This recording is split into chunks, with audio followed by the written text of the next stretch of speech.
like to call to order the Belton City Planning Commission for March 21st, 2023. And may we have the roll call, please? Chairman McPherson. Here. Mayor Larkey. Here. Councilmember Pryan. Here. Commissioner McDonough. Here. Commissioner Monahan Bass. Here. Commissioner Vest. Here. Commissioner Walton. Here. And Commissioner Warren. All right, thank you. We have several items that we will be going through tonight, including a public hearing, which will be one of our first items that we have on the agenda, considering the rental inspection program, and then we have a non-public hearing on the capital improvement program. So have a lot to learn about this evening. And so we're going to go ahead and get started. The first item that we have would be the motion for the approval of our Planning Commission minutes from the March 7th meeting, and would entertain a motion for that approval. Make a motion to approve the minutes from the March 7th Planning Commission meeting. Thank you. Motion and a second. Thank you. Are there any additions, questions, comments that need to be brought forward on those minutes as printed? Seeing none, all those in favor of approval, say aye. Aye. Aye. Any opposed? Thank you. Those minutes have been approved. So our next item will be, we will call to order a public hearing for the consideration of Unified Development Code, UDC text amendments, UDC 2023-01, for amendments to adopt a rental inspection program for rental and non-owner occupied dwelling units. Director. All right, thank you, Chair McPherson. Before this evening are UDC text amendments for the adoption of a rental inspection program. Included in the agenda packet is a staff report that includes the history of the city's efforts to adopt a program since 2018, including the most recent effort that started in November 2022. The proposed code language is included for review and consideration. The table on page 2 of the staff report, which is on the screen, provides a synopsis of the proposed program. The following is a summary of the proposed amendments. This program would be for the rental and non-owner occupied dwelling units to require unit inspection whenever there is a turnover, so when the unit is unoccupied between tenants. The Code Enforcement Advisory Committee also recommended a minimum of 1 inspection every 5 years, and that there be voluntary inspections requested at any time. Staff did add to that a maximum of 1 voluntary inspections per year, just to keep from tenants who may continuously call for a re-inspection every couple of months. So again, this would just be between tenants. As you can see in the middle column was the original proposal that was put forward to the community back in January, which would have required an inspection every 2 years of every unit. Based on feedback that we received from both landlords and tenants, there were concerns about the ability to access the unit when it was occupied, as well as privacy concerns from tenants. So by removing that and just requiring an inspection between tenants, we think that is something that would be better perceived by the community. The next item is changing from qualified third-party inspector to city staff handling the inspections. That was something that was brought up through the process and was also viewed favorably in the survey that staff conducted. And we do have the staffing that can accommodate that at this time, and we could reevaluate staffing needs based on how well the program is rolled out. The next section are the items that would be inspected. That includes a list of safety items that are related to electrical, plumbing, and mechanical, as well as safe ingress egress from the unit, which includes interior and exterior handrails, guardrails, stairs, and decks being secured, as well as a safe, continuous, and unobstructed egress between units in the right-of-way, and exterior doors and windows that are in working order that can be accessed in the event of an emergency. Some additional items that were included. Previously, we did not have any requirement on how old a unit or how young a unit could be to require an inspection. We did propose 5 years of age, so any unit that was over 5 years would require an inspection. The Code Enforcement Advisory Committee recommended decreasing that to 3 years. We've also added that property taxes must be paid before an inspection will be approved. And then if a unit does fail its inspection, a reinspection must be called within 14 days. The last item that we added, just for clarification, though something that our code already does allow, is that any structural conditions or hazard that are deemed as an immediate threat to the life, health, safety, or welfare of the tenant may initiate the dangerous building and structures process. So that's not something that typically the inspector would be specifically looking at, but if while they are in the unit looking at these other items, they do notice something that would initiate that process, it would be documented and that process would be initiated. The effective date of this program will be determined by the City Council. However, staff is proposing a delayed start to give ample time to landlords and tenants to be notified of the programming requirements, as well as for internal improvements to be made to streamline the licensing and inspection process. Based on this, the program may not take effect until spring or summer 2024. Additional changes will also be need to made to the business licensing requirements in Chapter 6 of the Code of Ordinances, as well as fee updates. Those again would be determined based on the outcome of the program itself, the vote of it by the City Council. So again, the effective date, the licensing requirements, and the fee updates will be reviewed once we know if this specific program is acceptable to the City Council. Staff does believe that the proposed amendments are in the best interest of the city and were modified based on the feedback that was received from the community. Staff believes that these amendments address the concerns expressed by both landlords and tenants, particularly privacy concerns with inspections being conducted in occupied units. The proposed program addresses the continued increase in rental units in Belton and is intended to protect tenants, preserve quality housing, and maintain and enhance property values throughout the community.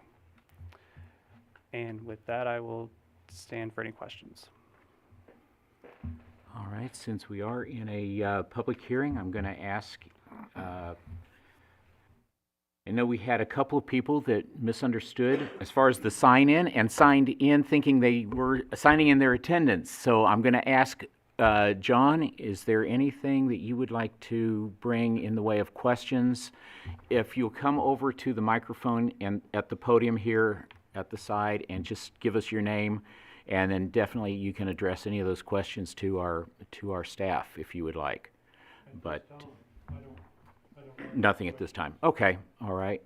And Mary? Yeah, I've got a couple questions. Okay. If you'll just come to the podium, again, state your name, and appreciate you coming this evening, and give your name and address for the minutes, and then our director will be glad to help you on any or answer any of those questions you might have. Okay, my name is Mary Watkins. I have rentals here in Belton. I actually live outside of the town. The question I had, I guess, one, I saw something about pre-inspection, and I didn't understand what that was referring to, or what you need to do for that. Okay. Yeah, so the pre-inspection, I believe that was in here, and that was more based on when we're looking at fees, re-inspection fees. Our goal is to have a lower fee for the initial inspection as an incentive for the landlord and the tenant to kind of pre-inspect the units to ensure compliance with the program. The fees would increase based on re-inspection. That's the intent. Okay, So so that would there's be, not a pre-inspection per se, that would be handled privately without us. We're just asking that the landlords and the tenants look at the list, make sure that they have addressed all those items before they call in for an inspection. That way, the inspection process runs smoothly and we only have to do that once. okay, yeah, that makes sense. And do we know what the cost, what you're looking at for the cost of the inspections? We have not quite yet determined that, and it may be where we end up in a situation where we're looking at the number of units, and the actual units would then be assessed based on the with the business license. So you just pay one fee annually, and that covers your inspections. That way, you're not having to write a new check every time you do an inspection. Re-inspections may have an additional fee on top of that. But Okay, the so we but the kind of fee, don't know what it's going to cost us. We've Yeah. not, we haven't run those numbers yet, because we're trying to first figure out exactly what the program will be, and then we'll be able to come back and determine that assessment.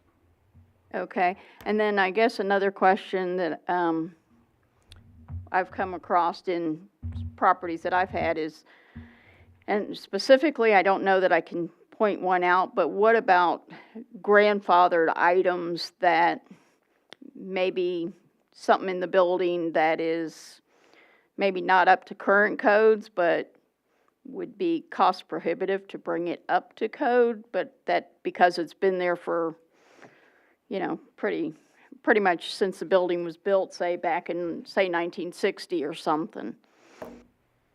Do you have an example of what that may be? Well, I'll go with this one is I've got a building that just recently took it over and it's got fuse box in there. So the only electrical item that we're looking at is just making sure there aren't any exposed wires and the GFCIs are installed within 6 feet of a water source. So we understand that there's going to be a lot of structures that were built not up to current code. It's just as long as those certain safety items have been met, there's not a requirement to bring everything up to code, electrical, plumbing, mechanical, all those things. And Demetrius, do you have anything else you want to add to that?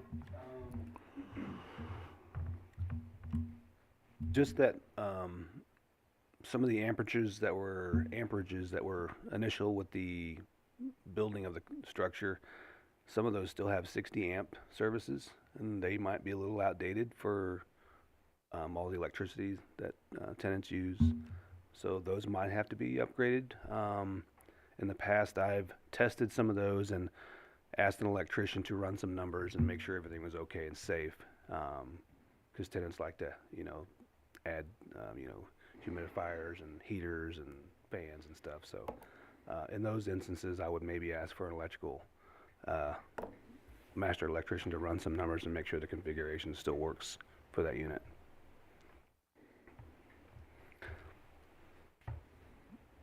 Yeah, and I would be fine with that. I mean, that was just an example just because it was something I came up off the top of my head that I've run across. Sure. In fact, I probably need to talk to you on that anyway, but I think that's all that I had on inspection, just so that we could, stay informed as to what the changes are so that we're kind of be able to be prepared for that. Especially the cost, because you say including with the licensing. Yeah, and like I said, if the program is adopted by the city council, we still are expecting a pretty lengthy amount of time between the effective date of the program, so that will give us plenty of time to notify the landlords of what those fees will be. Yeah, because I know, like, I have LLC, so I have multiple properties under an LLC. So, I didn't know how that's going to work for individual inspections of multiple properties. So that would just be something I think everybody's concerned about is the cost. So, Mr. Chairman, if I may. Yes. I also would like everybody to understand that one of the reasons that we are trying to do this in-house rather than doing it by contracting inspectors out is to help us keep costs down, so it can help us keep the cost of the inspections down. And so, and I don't want to speak out of turn because we haven't run the numbers yet, but I don't anticipate these costs being more than $50 to $75 per unit, which, you know, if you spread that out over the course of you know, even if it were yearly, if it's $50, that's $4 a month essentially for a unit. But that just a for instance. Thank you. Yeah, and I know that right now we pay $70 for a business license, and I just don't want to see that, you know, go up for, you know, say I've got 10 units, you know, up $500 for a licensing fee. That would be Yeah, pretty expensive, so. Our intention, I think, with the rental, and one thing that we think is getting a lot of traction, is the idea of just combining it with the business license for rentals, and that way there's just a one-time fee when you renew your business license, and the rental and the inspections included as part of that, and that way, and again, we wouldn't want to increase those costs much, if at all, if we can help that. Okay, thank you. Okay, all right, thank you. All right. Those were the two that I had on our list that had signed in. Is there anyone else who would like to speak in favor or in opposition at this point for our public hearing? Ask one more time. Anyone else that would like to speak concerning that during our public hearing? Seeing none, we will close the public hearing, and I will open it up to the commission to see if we have any additional questions we would like to ask of staff at this point. Commissioner. I've got a question on the non-owner occupied residence, like single family. Do we have a list of those if somebody's rented their house out? Houses where builders built and rented out with those on a list somewhere or not, are they? That is a requirement to get a rental license from the city. I'm sure that there are some homes that do not have that, but that is something that we do monitor. And that's something that we will also have to work through as we roll out the program, working with utility billing to make sure that we know what units are missing their rental licensing, and make sure that we're not only getting that licensing, but also the inspections. Yep. So that's something that, yeah, that's something that we'll be working through.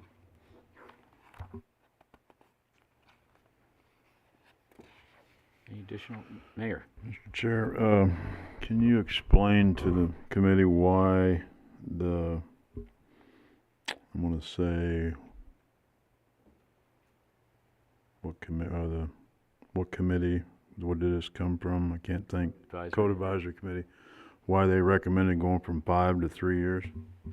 I think their concern was, from a building standpoint, 5 years is still, you know, the building should still be structurally sound. I think their concerns were depending on, you know, if a tenant goes in there. I mean, you could potentially have 3 different tenants in there in those first 3 years, and after 3 years, not know what the condition of the unit was. So I think their concern was just if there's frequent turnover, potentially how quickly does that unit degrade if it's not properly maintained.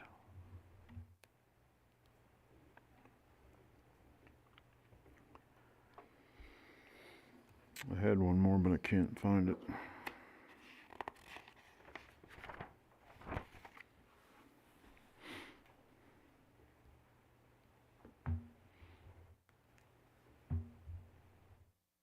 So, Go ahead.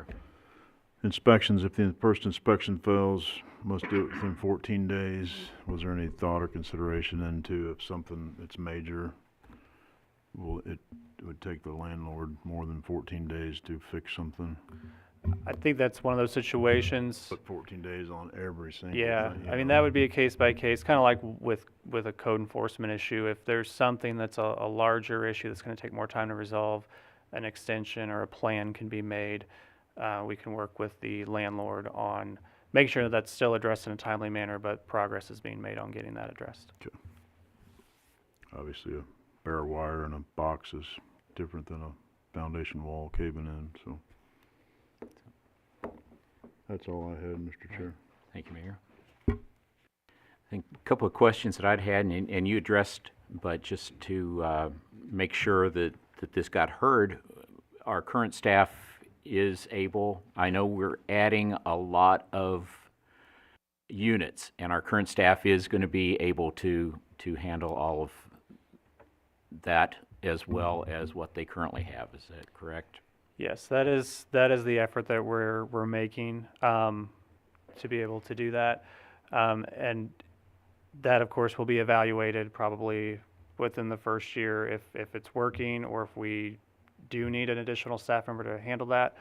What is nice is that we do have a number of units coming online right now that are rentals, and those won't need to be inspected for a few years. So it may be, in 2 or 3 years as those units are occupied and they then will need to be inspected, we may need to look at some additional Sure.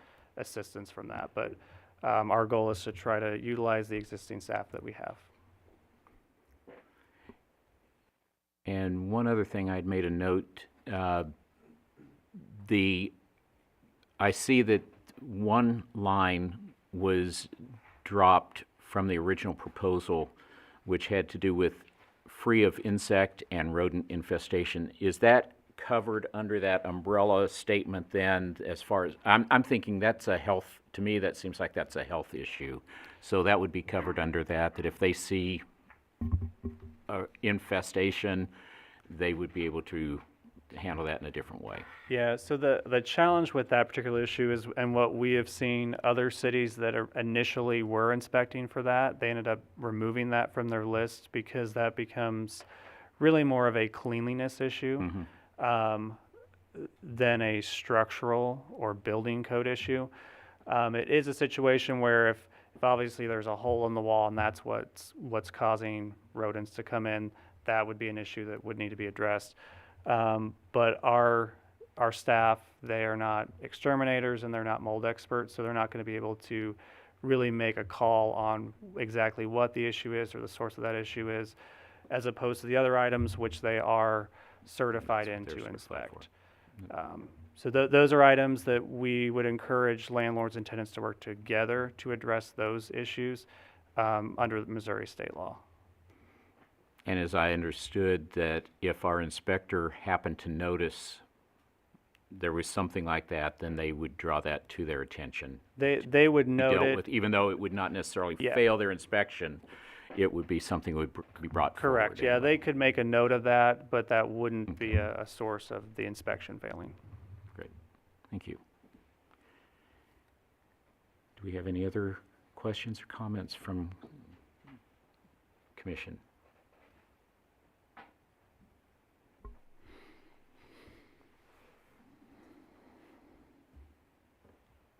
If not, I would entertain a motion.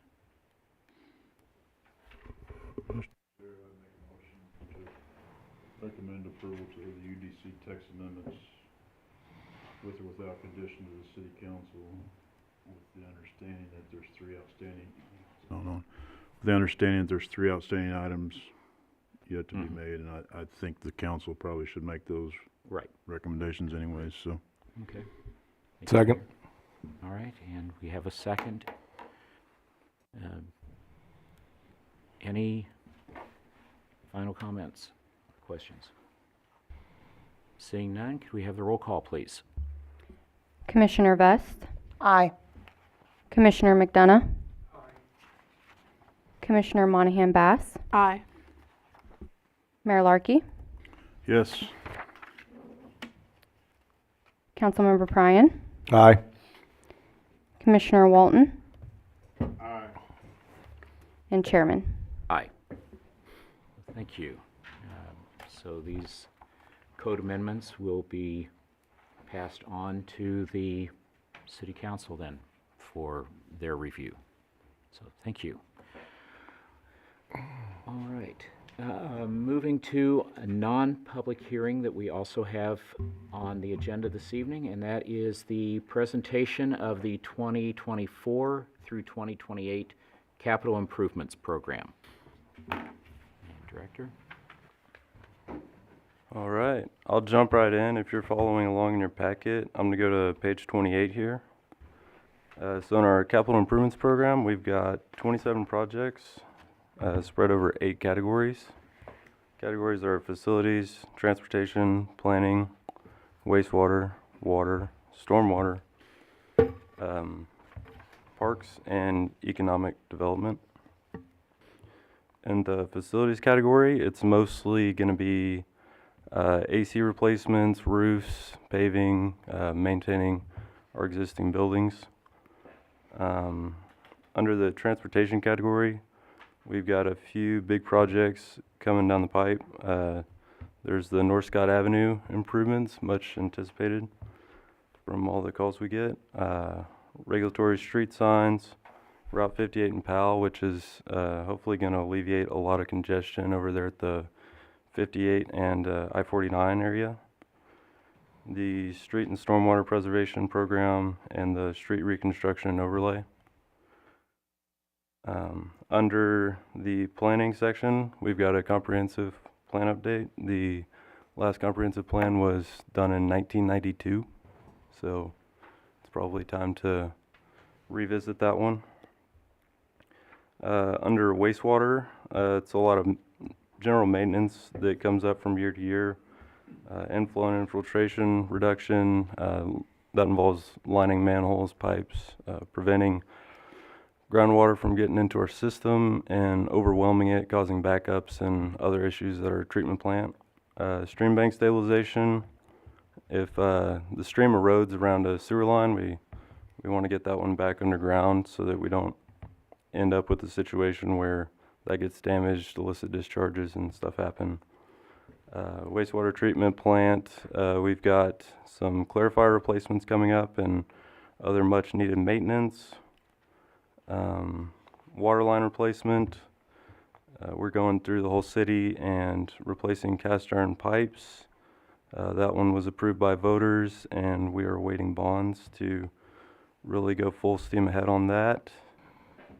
The next few items under stormwater are projects that are underway right now, and the funds shown there just to finish those out. And then there's several things under parks which went to the Parks Board for approval. They've got some things at High Blue and a shade structure over, I believe, in Markey Park. And then economic development, there's some money set aside to purchase land, put that back into productive use. And I think that pretty much rounds out the CIP. I'm happy to take any questions anyone might have. Thank you. Are there any questions, comments from the commission, staff?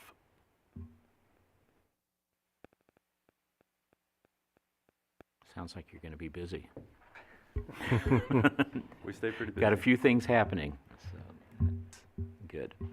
And so the CIP will be presented to the city council next week along with the second reading of the budget. And so the planning commission will need to make a recommendation on the CIP this evening to the city council. Okay.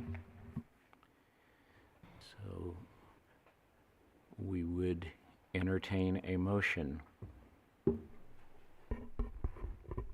Approval of the CIP. I'll make a motion, we present the 2024 to 28 capital improvement program to the council.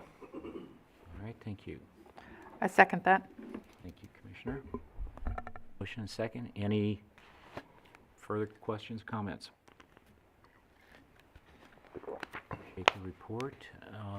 Seeing no additional comments, could we have the roll call, please? Chairman, Aye. Commissioner Vest, Aye. Mayor Larkey, Yes. Commissioner McDonough. Commissioner Walton. Councilmember Pryan, Aye. and Commissioner Monahan Bass. Aye. All right, thank you. So that also will be going forward to the council. Next item, be director's report. We will have a meeting next month on Tuesday, April 4th. That's our next meeting.